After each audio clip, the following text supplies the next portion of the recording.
Bueno, vamos a ver la primera parte de esta tercer clase, donde vamos a tratar túneles, algunas consideraciones teóricas y prácticas y aspectos constructivos. Habíamos visto en la primera clase la distribución de tensiones que se producía en una excavación subterránea como la que estamos viendo acá. Acá tenemos las líneas de tensiones principales mayores y vemos el elemento diferencial que se analiza con una tensión sigma R, una tensión sigma tita y una tensión de corte tau R tita. Estas expresiones ya las habíamos visto en la primera parte y en esta filmina se agregan las tensiones principales. ¿Cómo se obtienen las tensiones principales sigma 1 mayor y sigma 2 menor? Para trazar, por ejemplo, el círculo de Moore en función de sigma R, sigma tita y tau R tita. Además de esto, podemos también obtener la inclinación, el ángulo de inclinación de la tensión principal respecto a la vertical, con los mismos valores citados anteriormente. Con estas ecuaciones podemos determinar el estado tensional en cualquier punto que provoca la excavación de un túnel. Podemos también hacer el siguiente análisis, donde la separación de las líneas de corriente implica una zona de tracción y cuando se juntan las líneas de corriente es una zona de compresión. Esta es la zona más solicitada del túnel. Por otro lado, acá encontramos la zona de límite de la perturbación, donde ninguna de las tensiones se ve afectada por la construcción y la ejecución del túnel. En este otro gráfico podemos ver la tensión vertical y K, que es la relación entre la tensión horizontal y la vertical en función de la profundidad. El primero tenemos la tensión vertical, sigma z, que sería el gamma por h, en función de la profundidad, y vamos viendo que a mayor profundidad, mayor tensión vertical. En este otro gráfico vemos en abscisas la relación entre la tensión horizontal promedio versus la tensión vertical sigma z.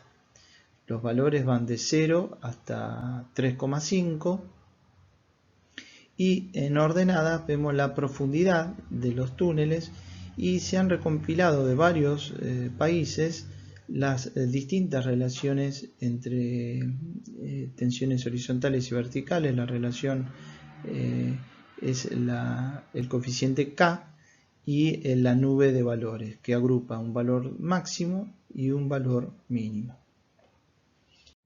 Dentro de la distribución de tensiones de una excavación subterránea, habíamos dicho que la zona más solicitada para una relación de K0,5 era la zona de los hastiales, y podemos ver también que en función de esa relación K que se obtiene entre la tensión horizontal y la vertical, podemos ver que en los hastiales varía de esta forma, en este punto varía de esta forma, y en la clave y en la solera, de esta otra. El sector de máxima solicitación, que son los hastiales, podemos ver que la tensión tangencial tiene un valor máximo de 3 y luego baja hasta ser igual a sigma z igual a 1 a 3 veces el radio del túnel. En esta otra filmina podemos ver que para una determinada profundidad con una tensión pz, una determinada forma, en el punto A tenemos 2 veces la presión pz, en sigma c en este punto tenemos menos pz, y de acuerdo a se inclina o se pone horizontal, el valor de A, por ejemplo, puede llegar a ser 5 veces el gamma por h. Bueno, acá podemos ver otra figura donde nos da la máxima presión que tenemos en el techo del túnel, de acuerdo a las distintas formas que vayamos teniendo y a la relación K que tengamos entre la tensión horizontal y la tensión vertical. En este otro caso tenemos un caso similar, pero en vez del techo, en los hastiales, con las distintas formas y los distintos K analizados. Bueno, acá vemos en cuanto a la estabilidad de una excavación subterránea, por ejemplo tenemos un túnel con dos planos de discontinuidades. Podemos ver que en la parte del techo la clave puede caerse este bloque hacia la zona de excavación. Entonces, en estos casos, cuando tenemos dos pares de discontinuidades representadas por las trazas de su plano, podemos tener caída por gravedad, también podemos tener caída por deslizamiento sobre uno de los planos, también podemos tener circunstancias estables porque en este caso el plano de la discontinuidad tiene un ángulo menor al ángulo de fricción interna. Y otra de las cosas que hay que evaluar dentro de los túneles es la dimensión respecto a las discontinuidades. Por ejemplo, en un caso respecto al otro, el material inestable crece al cuadrado de la dimensión del túnel. En este caso es importante analizar la estabilidad en una excavación subterránea cuando tenemos discontinuidades como estas y el estado tensional de la cuña, o sea de esta cuña que se forma, puede influir en la estabilidad del bloque. Si tenemos que la presión es importante, puede hacer que la tensión normal provocada sobre la discontinuidad provoque una resistencia al corte que evite que este plano se caiga por el peso propio. En este otro caso, si las excavaciones laterales se hacen después que la central, estas y esta se hacen después que esta, en la zona rayada se produce una reducción de tensiones y por lo tanto al aliviar el estado de confinamiento pueden caerse los bloques si tuviéramos una circunstancia parecida a esta.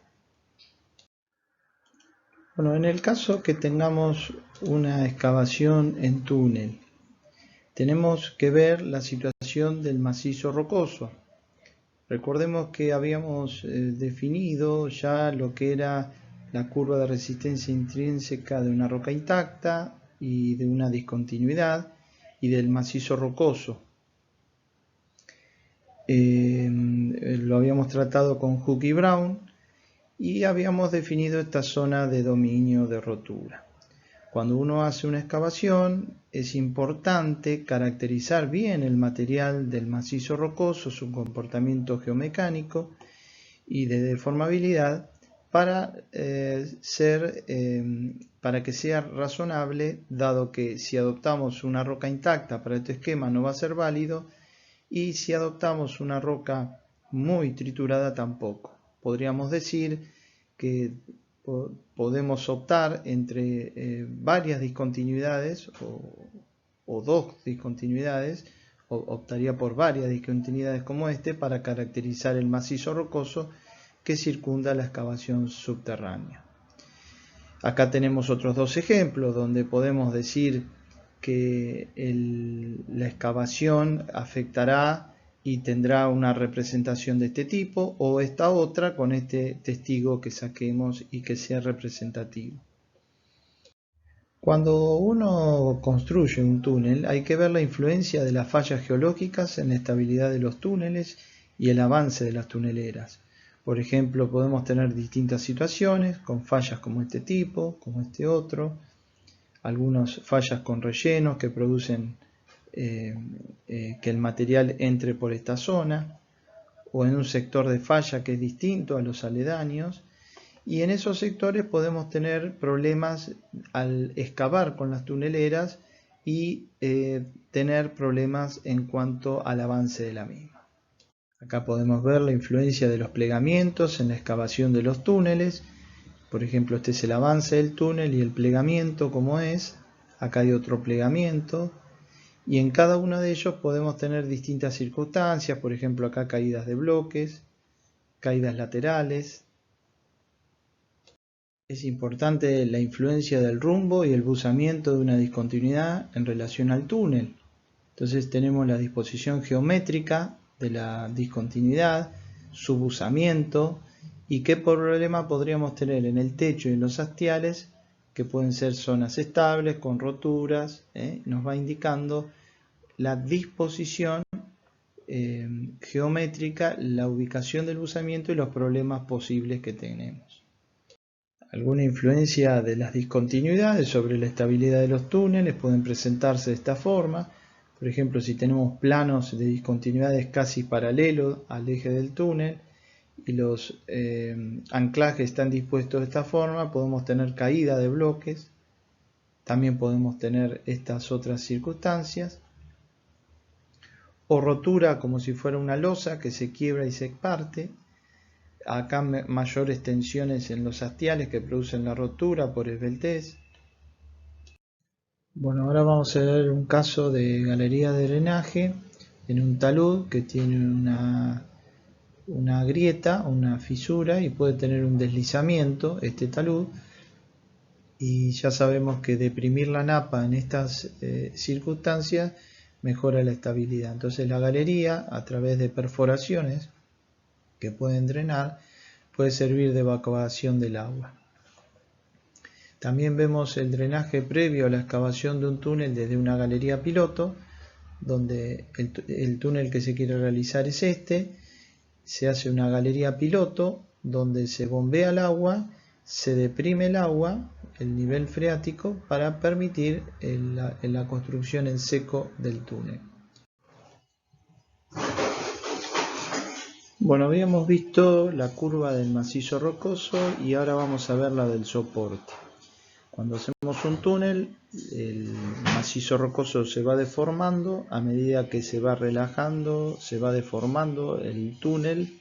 O sea, este túnel va teniendo deformaciones internas, las presiones internas ficticias bajan, pero llega un momento que uno coloca el refuerzo o el soporte del túnel, que va a tener esta curva, que va a tener un régimen elástico al principio y luego se plastifica, y su curva de deformación va a ser como la indicamos en este punto.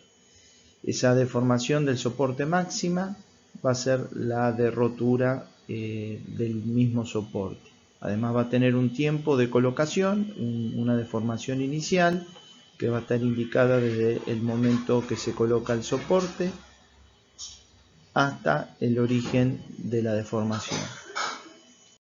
Habíamos visto también que la curva de deformación dependía si la plastificación se producía en el techo, había que agregarle un gamma por H. Si es la del hastial se mantiene igual y si es la del piso se le descuenta ese gamma por H. Pero supongamos que tengamos una curva analizada en el hastial, o sea como esta, y uno coloca distintos soportes. Soportes que pueden ser anclajes, pueden ser marcos metálicos. Entonces evaluemos el tiempo de colocación. Supongamos que apenas uno hace la excavación, coloca un soporte, ese soporte tendrá una determinada rotura plástica de un soporte que va a tener un costo y también otro soporte que puede tener menor costo, como es este que estamos indicando acá en la zona más baja, inferior. Y como el análisis técnico económico tiene que ser el que me dé la factibilidad de constructiva, podemos decir que este primero tiene un factor de seguridad adecuado, pero tiene un alto costo. ¿Por qué? Porque la resistencia a rotura versus el punto de equilibrio da por encima de 1, pero tiene un alto costo. Luego este otro podríamos decir que es un soporte que tiene un factor de seguridad igual a 1, no es recomendable, tiene un menor costo, pero si dejamos de formar al macizo luego de un tiempo y colocamos el soporte que va a salir mucho menos que el primero, podemos decir que este factor de seguridad sí es adecuado porque tiene una resistencia a rotura mayor que la de equilibrio. Entonces tenemos una revancha que nos va a permitir decir que esta circunstancia es la adecuada. También podemos decir que deberá controlarse las deformaciones porque el túnel se ha deformado, y tenemos que ver si no se produce y si estas deformaciones que se produjeron son admisibles respecto a la que venimos midiendo. Una situación que también tenemos que evaluar cuando uno hace un túnel es la evolución de los niveles freáticos durante la construcción. Por ejemplo, podemos tener niveles freáticos en esta circunstancia y en esta otra. Hay variaciones de los niveles freáticos de acuerdo a la estación que tengamos a lo largo del año. Entonces hay veces que podemos tener tramos secos, tramos intermedios y tramos con nivel freático constante. Esta es una situación que se debe evaluar porque esto sí va a implicar un cambio de la calidad del macizo rocoso con o sin presencia de agua. En algunas otras oportunidades podemos requerir la impermeabilización de zonas para evitar filtraciones e inconvenientes durante la ejecución de un túnel. Por ejemplo, si tenemos una zona de falla con presencia de agua, podemos hacer sondeos de reconocimiento para ver el avance en avance del túnel, cómo vienen las condiciones geomecánicas y geológicas. También esto produce un retardo en el avance del túnel y posteriormente la ejecución de sondeos de inyección para controlar estas zonas de mayor afluencia de agua. En algunas oportunidades puede ser necesario el sostenimiento de algún bloque que es inestable, anclándolo a la roca sólida, al techo o en los hastiales. Por ejemplo, acá vemos que hay zonas con planos horizontales que son tomados con anclajes a una roca sólida para asegurar la estabilidad del túnel. En este otro caso, en el hastial, también se producen dos discontinuidades y con anclajes por detrás de las dos discontinuidades se fijan para asegurar la estabilidad. Algunas veces puede ser necesaria la ejecución a cielo abierto entre pantallas, utilizándolo como parte de la estructura del túnel. Por ejemplo, tenemos un terreno natural, se excava, se hacen dos pantallas, se hace una especie de losa superior. Luego de efectuar esa losa superior se puede inclusive hacer una excavación debajo de esa losa y una losa inferior, y el túnel queda de esta forma. También hay veces es necesario la ejecución a cielo abierto entre pantallas, utilizándola como parte de la estructura del túnel. Cuando, por ejemplo, tenemos edificaciones cercanas, hacemos pantallas, hacemos una losa, se excava por debajo y en este caso también hay que tener cuidado porque si hay nivel freático cercano, tenemos que hacer algún tapón de fondo o inyecciones laterales de manera tal de evitar, en este caso, producir una deformación por la excavación del túnel sobre la estructura, y esta tiene que ser admisible porque si la excavación del túnel produce una deformación que es inadmisible para la estructura, tenemos que aplicar, por ejemplo, sheet grouting o muros colados, como estamos viendo aquí. Y por supuesto la presencia de agua hay que controlarla, ya sea con el muro colado o con la presencia de un tapón de fondo, con inyecciones de fondo para evitar el sifonamiento. Bueno, en cuanto a los procedimientos constructivos de túnel, vamos a ver que las ciudades con gran cantidad de edificios y servicios de superficie resulta conveniente la excavación subterránea, ya que la excavación superficial se ve afectada por la presencia de los edificios y las interferencias. La excavación puede ser a cielo abierto o mediante excavación subterránea. Bueno, la excavación a cielo abierto se dificulta, por lo tanto la subterránea empieza a tener una mayor factibilidad. En cuanto a las excavaciones subterráneas, podemos ver métodos los métodos convencionales con diversas variantes o mediante máquinas tuneleras como las TBM. Se presentan dos variantes del método de construcción convencional en obras ejecutadas en la Ciudad de Buenos Aires, ahora lo vamos a ver. Una tarea común en excavaciones subterráneas es la construcción de pozos o rampas de acceso para poder sacar el material de excavación. Sus dimensiones están relacionadas con las dimensiones de los equipos que deben acceder a la obra para poder excavar y retirar el material. Bueno, empecemos viendo el método de construcción convencional. Es una variante del método tradicional, similar al método alemán, en la prolongación de la línea D del subte de Buenos Aires. Vamos a ver el corte 1. Primero se hace una galería con un sistema de drenaje. Luego de esta galería se hacen otras dos galerías laterales con el hormigonado de los hastiales. Luego se excava la bóveda con la colocación de cerchas, de manera tal de apuntalar la bóveda. Luego se coloca la estructura soporte del molde para hormigonar, apoyada sobre el banco del suelo todavía no se excavó. Luego se hace el hormigonado. Luego se ve el hormigonado sin el molde. Luego se excava la destroza o el banqueo. Finalmente se hormigona la solera.